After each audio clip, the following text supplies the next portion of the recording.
لیکن یہ کہ امام مہدی کی حکومت قائم کرنے کے لیے کون لوگ آئیں گے؟ عرب جو ہیں وہ اندر سے کھوکھلے ہو چکے ہیں، عیاشی نے، دولت نے، پیسے نے، دولت، پیسہ، عیاشی، اس کی وجہ سے کھوکھلے ہو چکے ہیں۔ یہاں میں آپ کو دو حدیثیں سنانا چاہتا ہوں۔ سنن ابن ماجہ کی روایت ہے حضرت ابو ہریرہ سے رضی اللہ تعالی عنہ، قال قال رسول اللہ صلی اللہ علیہ وسلم اذا وقعت الملاحم بعث اللہ بعثا من الموالی ہم اکرم العرب فرسا واجودہ سلاحا یوید اللہ بہم الدین، رواہ ابن ماجہ عن ابی ہریرہ رضی اللہ تعالی عنہ۔ جب ملاحم کا دور شروع ہوگا تو اللہ تعالیٰ اٹھائے گا ایک لشکر یا لشکروں پر لشکر موالی میں سے۔ موالی کون ہے؟ عربوں نے جب فتح کیا تھا اس پورے علاقے کو خلافت راشدہ کے دوران، اور پھر وہ لوگ جو ہے، ایک رائے تو یہ تھی کہ انہیں غلام بنایا جائے سارے آبادیوں کو، لیکن یہ کہ حضرت عمر کا اجتہاد تھا، اس کے مطابق جو ان کو غلام نہیں بنایا گیا تو وہ موالی کی حیثیت رکھتے ہیں۔ عربوں میں دم نہیں ہے، موالی میں سے لشکر اٹھیں گے کہ جو در حقیقت حضرت مہدی کی حکومت کو قائم کریں گے۔ دوسری حدیث سنیے، عن عبداللہ ابن الحارث رضی اللہ تعالی عنہ، اور یہ ابن ماجہ کی روایت ہے، قال قال رسول اللہ صلی اللہ علیہ وسلم یخرج الناس من المشرق فیوطئون للمہدی یعنی سلطانہ، لشکر نکلیں گے، لوگ آئیں گے مشرق سے، اور وہ حضرت مہدی کی حکومت کو جمائیں گے اور قائم کریں گے۔ اب ذرا نوٹ کیجئے کہ جزیرہ نما عرب کے مشرق میں کون سے ملک ہیں؟ تین: ایران، افغانستان، پاکستان۔ یہ تین سالڈ مسلم ممالک، مسلم آبادی اکثریت۔ ویسے تو یہ کہ آگے ہندوستان میں 20 کروڑ مسلمان ہیں، لیکن وہ 20 کروڑ جو ہے وہ تو 80 کروڑ کے اندر تحلیل ہو جاتے ہیں غیر مسلموں میں، لیکن یہاں جو معاملہ ہے یہ غالب اکثریت کے۔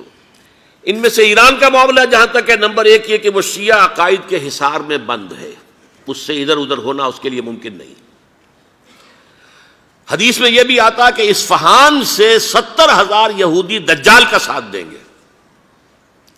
لیکن بہرحال خراسان ایک صوبہ ہے افغانستان کا اس وقت بھی، شمال مشرقی کونے میں، مجھے امید ہے وہاں سے خیر کی، کیونکہ خراسان کا لفظ وہاں پہ شامل ہے، اور حضور کی حدیث میں بعد میں آپ کو سناؤں گا کہ خراسان سے فوجیں چلیں گی جو یروشلم کو دوبارہ حاصل کریں گی، فتح کریں گی، جیسے پہلے یروشلم کھویا عربوں نے تھا، دوبارہ حاصل کیا تھا کرد نے، کرد خون صلاح الدین ایوبی رحمۃ اللہ علیہ، ایسے اب پھر عربوں نے کھویا ہے، لیکن لینے والے خراسان سے لشکر آئیں گے۔ یخرج من خراسان رایات سود لا یردھا شیء حتی تنصب بإیلیا، خراسان کے علاقے سے کالے علم لے کر لشکر چلیں گے جن کے رخ کو کوئی موڑ نہیں سکے گا جب تک کہ وہ جا کر یروشلم میں نصب نہ ہو جائے۔ اس کے بعد نام آتا ہے پاکستان کا۔ یہ ہے میری اور آپ کی داستان، اور یہ ہے سبب جس کی وجہ سے کہ میں آپ سے یہ گفتگو کر رہا ہوں۔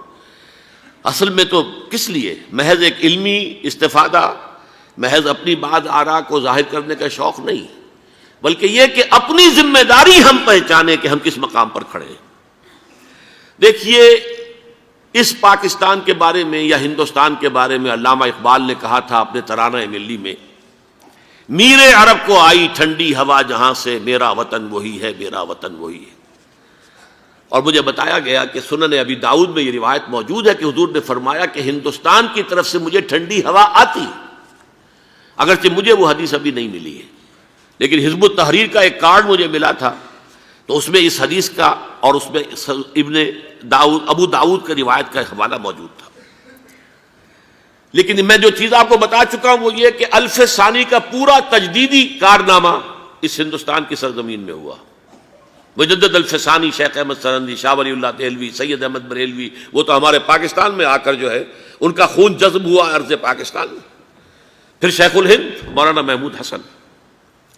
تحریک خلافت چلی تو صرف ہندوستان میں چلی اور کہیں نہیں چلی۔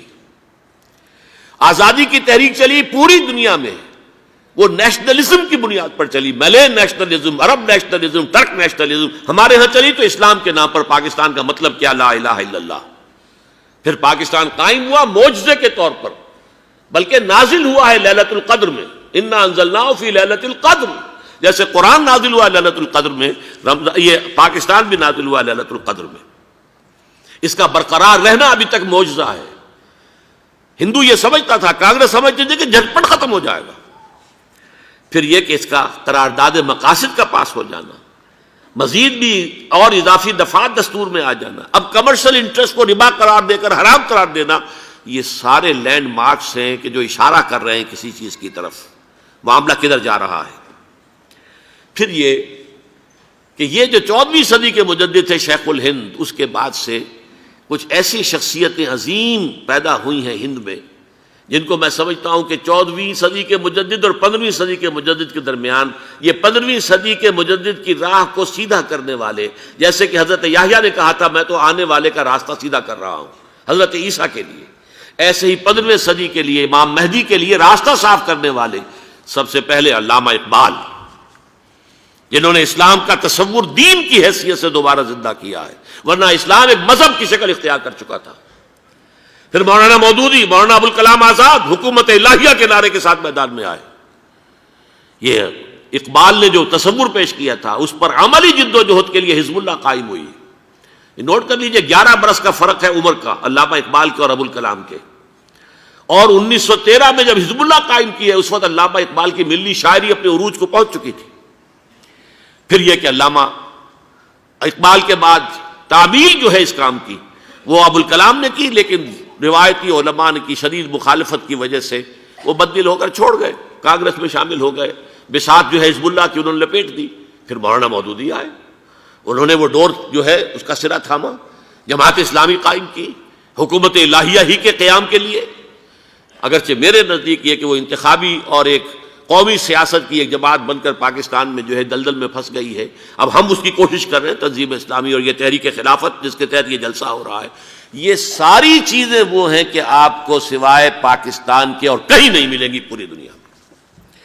معلوم ہوتا ہے کہ پاکستان کو بہت بڑا رول پلے کرنا ہے اس میں، اور اس کے ساتھ اب جمع کر لیجئے افغانستان کی عمارت افغانستان، اسلامی عمارت افغانستان قائم ہو چکی ہے۔ یہ پچھلے 20 سالوں میں جو کچھ وہاں ہوتا رہا ہے اس سے پہلے تصور نہیں ہو سکتا تھا۔ علامہ اقبال کے فرزند بھی دیکھ کر آئے ہیں، تو اگرچہ وہ خود میں سمجھتا ہوں کہ خاصے انہیں آپ لبرل کہیں، آزاد خیال کہیں، لیکن اس درجے متاثر ہو کر آئے تھے کہ انہوں نے یہ کہا افغانستان میں جو میں نے حالات دیکھے ہیں کہ اگر 2-4 اور مسلمان ملکوں کے اندر یہ نظام قائم ہو جائے تو پوری دنیا مسلمان ہو جائے گی۔ یہ سب کچھ کیسے ہو رہا ہے؟ یہ آنے والے دور کی جھلکیاں ہیں۔ Coming events are casting their shadows before. یہ سب بتا رہے ہیں کہ پاکستان افغانستان کو مل کر اس میں کوئی عظیم رول پلے کرنا ہے۔ اور اس کے ضمن میں اب میں علامہ اقبال کے بارے میں آخری بات کہہ رہا ہوں۔ علامہ اقبال کے بارے میں عام یہ خیال ہے، انہوں نے اپنے خطبات میں مہدی کا اور نزول مسیح کا، حالانکہ میں کل پڑھ رہا تھا مولانا سید احمد اکبر آبادی رحمۃ اللہ علیہ کا ایک مقالہ ان کا کہ علامہ اقبال نے ابن خلدون کے بارے میں یہ کہا ہے کہ مہدی کا اور نزول عیسیٰ کا دونوں کا انہوں نے انکار کیا ہے، حالانکہ ابن خلدون نے نزول عیسیٰ کا انکار نہیں کیا، صرف مہدی کا انکار کیا ہے۔ بہرحال علامہ اقبال نے خطبات میں انکار کیا ہے، لیکن یہ کہ اپنی شاعری کے اندر میں چیلنج کرتا ہوں کسی بڑے سے بڑے اقبال شناس کو، ان کا یہ شعر ذرا سنیے: خضر وقت از خلوت دشت حجاز آید بروں، کارواں زی وادی دور و دراز آید بروں۔ خضر وقت، امام وقت، رہنمائے وقت، قائد وقت، خلوت دشت حجاز، حجاز کی صحرا کی کسی خلوت گزینی سے نکل کر باہر آئیں گے۔ میں حیران ہوتا ہوں علامہ کے اس فکر پر اور اس مصرے پر۔ یہاں انہوں نے شیعہ اور سنی دونوں کے کانسیپٹ جمع کر دیے۔ شیعہ کا کانسیپٹ یہ چھپے ہوئے کسی غار میں وہاں سے برآمد ہوں گے، اور ہمارا کانسیپٹ میں ام سلمہ رضی اللہ تعالیٰ عنہ کی حدیث سنا چکا، چھپے ہوئے ہوں گے وہ وہاں پر، مدینے سے نکل کر آ کر مکے میں چھپ جائیں گے۔ اس خانہ جنگی کی حالت میں لوگ ان کی طرف دیکھ رہے ہوں گے، سوچتے ہوں گے انہیں میدان میں آنا چاہیے، کوئی پارٹ پلے کرنا چاہیے، امت کی رہنمائی کرنی چاہیے، لیکن وہ چھپیں گے، وہ کارہ ہوں گے، وہ اس ذمہ داری کو قبول نہیں کرنا چاہیں گے، جا کے چھپ جائیں گے مکے میں، وہاں سے مکے والے انہیں نکالیں گے، اور وہ کارہ ہوں گے، انہیں بالکل یہ پسند نہیں ہوگا کہ یہ ذمہ داری اٹھائیں۔ تو خضر وقت از خلوت دشت حجاز آیت بروں، کارواں زی وادی دور و دراز آیت بروں۔ کارواں جو چلے گا ان کی مدد کے لیے اس وادی دور و دراز، اس زی عظیم وادی دور و دراز، یہ وادی سندھ ہے۔ وادی سندھ جو ہے ہم سمجھتے ہیں کہ صرف یہ پاکستان اور پنجاب جو ہے یہ اس میں شامل ہے، سندھ اور پنجاب نہیں، افغانستان کا پورا مشرقی علاقہ اس میں شامل ہے۔ جیسے دریائے جہلم سندھ میں جا رہا ہے، جیسے دریائے گلگت سندھ میں آ کر ملتا ہے، جیسے دریائے چناب اور راوی اور جہلم اور یہ سب جا رہے ہیں اور آ رہے ہیں، اسی طرح دریائے کابل کہاں سے آ رہا ہے، دریائے گومل کہاں سے آ رہا ہے، ٹوچی کہاں سے آ رہا ہے، یہ سارا جو ہے ڈرین جو ہو رہا ہے ایسٹرن جو ہے پارٹ آف افغانستان، یہ سب وادی ہے۔ اس وادی کے یہ دو حصے ہیں، ایک حصہ جو ہے یہ ادھر پاکستان میں ہے اور اسی وادی کا دوسرا حصہ جو ہے وہ افغانستان میں ہے۔ کارواں زی وادی دور و دراز آیت بروں، کارواں چلے گا یہاں سے، یخرج ناس من المشرق یؤتون للمہدی یعنی سلطان ہی، مشرق سے فوجیں چلیں گی کہ جو مہدی کی حکومت قائم کریں گی، اور یخرج من خراسان رایات و سود، اور خراسان سے سیاہ پرچم چلیں گے کہ جن کا رخ کوئی موڑ نہیں سکے گا، حتیٰ تنصب بیلیا، یہاں تک کہ وہ جا کر یروشلم کے اندر نصب ہو جائیں گے۔ حضرات، میں ایک میری گفتگو کا حصہ باقی تھا لیکن میں اسے چھوڑ رہا ہوں، اس لیے کہ گلوبلائزیشن جو اس کی ہوگی، جو خلافت علی منہاج النبوہ کی تجدید کامل حضرت مہدی کے ہاتھوں عرب میں ہوگی، اس سے پہلے اس کے لیے محنت، کوشش، جد و جہد پاکستان اور افغانستان میں ہو چکی ہوگی جو اسے سپورٹ کرے گی اور وہاں جا کر حکومت قائم کرے گی۔ اس کے بعد گلوبلائزیشن کا جو مرحلہ اس کا ہے وہ حضرت مہدی کے ہاتھوں نہیں ہے، وہ حضرت عیسیٰ ابن مریم ان کے نزول کے بعد ہے، جن کے نزول کے بعد دجال کا خاتمہ ہوگا اور یہودیوں کا استحصال ہوگا، مسلمانوں پر بھی بڑی تکالیف عربوں پر آئیں گی، شدائد آئیں گے، لیکن یہ وہ میں حصہ ملتوی رکھتا ہوں کسی دوسری محفل اور کسی دوسری مجلس اور نشست پر۔